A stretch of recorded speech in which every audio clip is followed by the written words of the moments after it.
Project-based learning versus traditional teaching. What's the real difference? Have you ever felt like your learners are just going through the motions?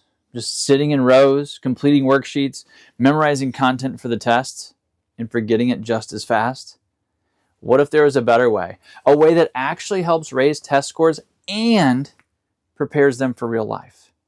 In this video, we're breaking down the difference between project-based learning and traditional teaching, and why that difference could change everything for your classroom or school.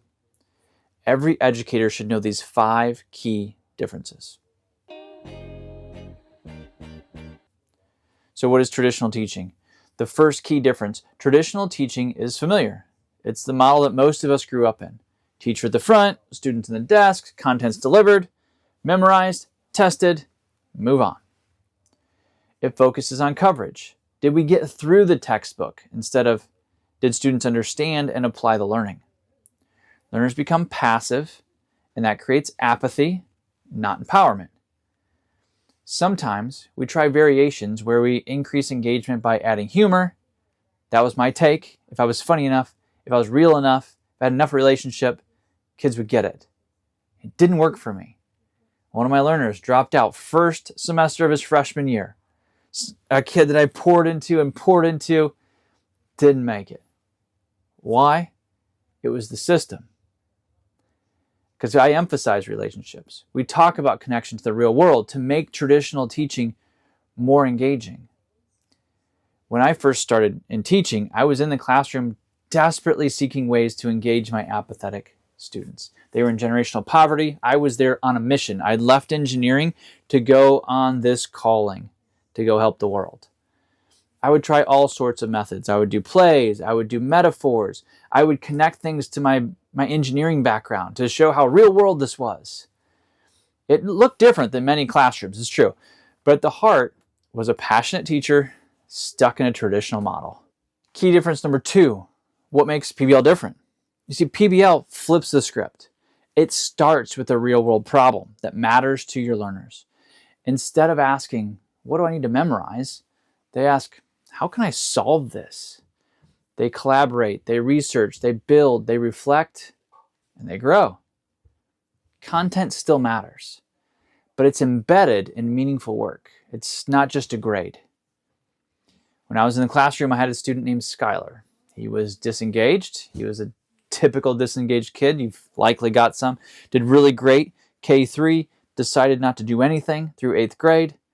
And pleasant kid. Could tell it he was smart. He knew how to do the things. He just chose not to. He was disengaged times 100. But what happened is really, he just didn't have a why behind his work. He was the kid that's, why do I need this? And when we didn't have a good answer, he just disengaged. And probably makes sense, honestly, in hindsight. But what happens when you give Skylar the why behind the schoolwork? It helped him become a lifelong learner. You see, this helped him find photography. He is a self-taught freelance photographer. And because we did PBL units that took standards and made them real world, gave them a why, like when we looked at the Punnett square, his genetics project in science class in 8th grade, and we said, hey, Skylar, there are kids today that are going to find out they have a genetic disease today. And their parents are going to want to know 2 things right away. Number 1, is my child going to be okay? Number 2, everything there is to know about that disease. I want to know it. Hey, Skylar, would you help us create the pamphlets, the PSAs, the slide decks that go into doctors' offices to help these families? Skylar's head went up. He said, yeah, I'd do that. We brought the why closer.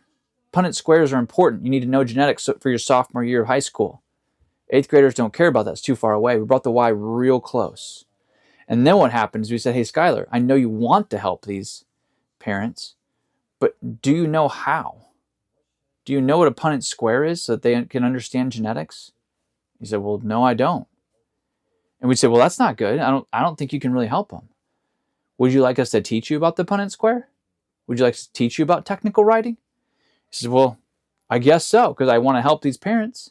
And that's the flip. That's where we flip the script, is the real world problem that the kids are solving is important enough to them that they will then engage with our standards so that they can solve this real world problem. Skylar, now has sponsors like Monster Energy Drink, Nike, Coleman Camping Gear, and a career doing what he loves. He went from generational poverty to all sorts of freedom. And that's the power of purpose-driven learning. It's the power of PBL.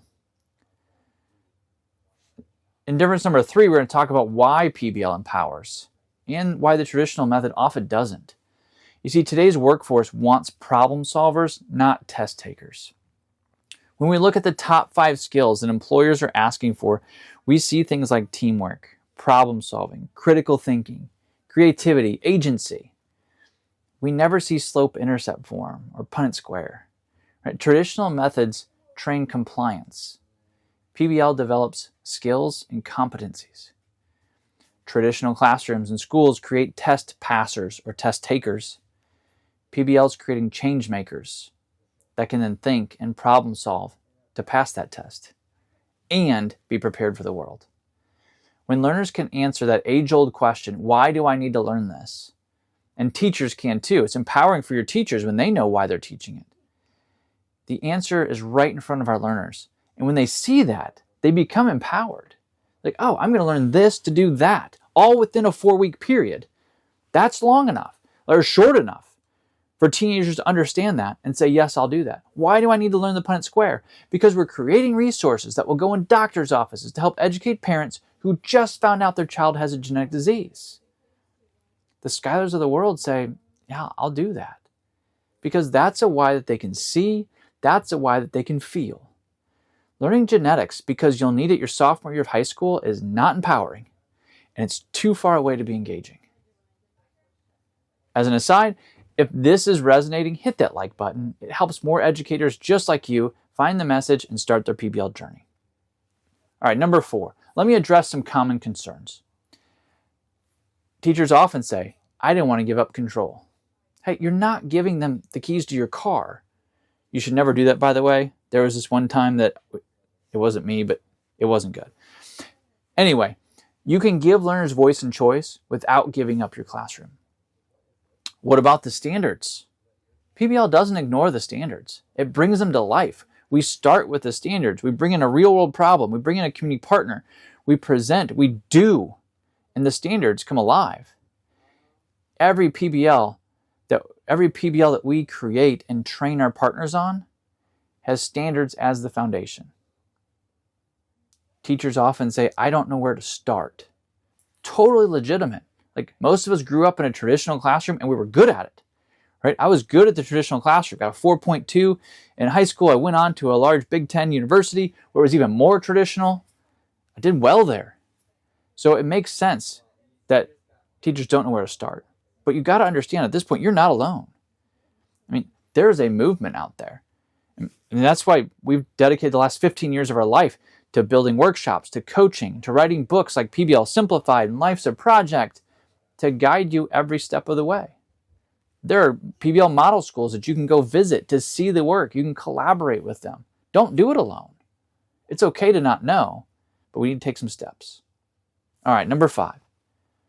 PBL changes lives, including yours. Whether you're a teacher or a leader, it's the way you've always wanted to teach. It's the way you've always wanted to learn. Aren't you tired of putting out fires and just managing the day-to-day? Like, let's lead. This is it. This is how you want to do it. There is a process. There are schools that have gone before you. It's the way you've always wanted to do it. It's why you're in education. Because PBL doesn't just transform your learners, and it does. It transforms you. It transforms your school culture. It transforms the adult culture. Your teachers are finally getting to teach the way they've always dreamed. They're inspiring their learners. They're solving real problems. They're seeing the light bulb moments every day. And you don't have to settle for average. You don't have to settle for a regular school or regular classroom. PBL helps you lead and teach the way you've always wanted to. If you're ready, if you want to take the next step, you want to move from compliance to curiosity, from content coverage to learner transformation, PBL is your path. You can go to pblsimplified.com to get some more resources. You get a free video series from entry event to driving questions. Everything you need to know about project-based learning is in there. Just go to pblsimplified.com, click on the link in the video description. It'll be right down here. If you want to see the difference between PBL and a project, well, check out this video.